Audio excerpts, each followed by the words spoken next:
السلام علیکم دوستوں ایک بادشاہ نے اپنے سب سے قابل وزیر سے کہا کہ اس کی مملکت میں سے 5 احمق ترین لوگوں کو ایک مہینے میں تلاش کر کے اس کے حضور پیش کیا جائے۔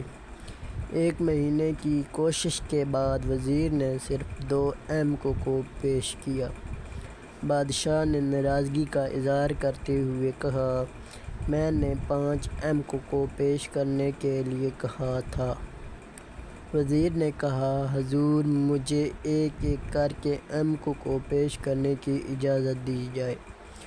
وزیر نے پہلا احمق پیش کرتے ہوئے کہا، یہ بڑا احمق اس لیے ہے کہ بیل گاڑی میں سوار ہونے کے باوجود اس نے سامان اپنے سر اٹھایا ہوا تھا۔ دوسرا احمق پیش کرتے ہوئے کہا، اس شخص کے گھر کی چھت پر بیج پڑے تھے، ان بیجوں کی وجہ سے چھت پر گھاس اگ آئی۔ اس شخص نے اپنے بیل کو لکڑی کی سیڑھی سے چھت پر لے جانے کی کوشش کر رہا تھا تاکہ بیل چھت پر چڑھ کر گھاس چر لے۔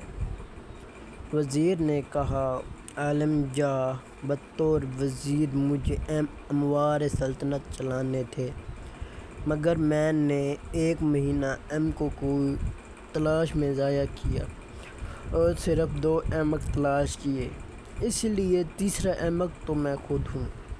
وزیر نے ذرا سا توقف کیا تو بادشاہ چلایا، چوتھا احمق کون ہے؟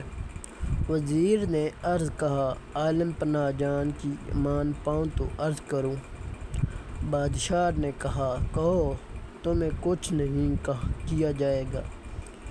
وزیر نے کہا، عالی جاہ، آپ بادشاہ وقت ہیں اور تمام رعایا اور سلطنت کے اموار چلانے کے ذمہ دار ہیں، مگر قابل ترین اور اہل افراد کی تلاش کرنے کی بجائے آپ نے احمق ترین لوگوں کو تلاش کرنے میں نہ صرف اپنا وقت برباد کیا بلکہ ایک اہم وزیر کا وقت بھی برباد کیا، لہٰذا چوتھے احمق آپ ہیں۔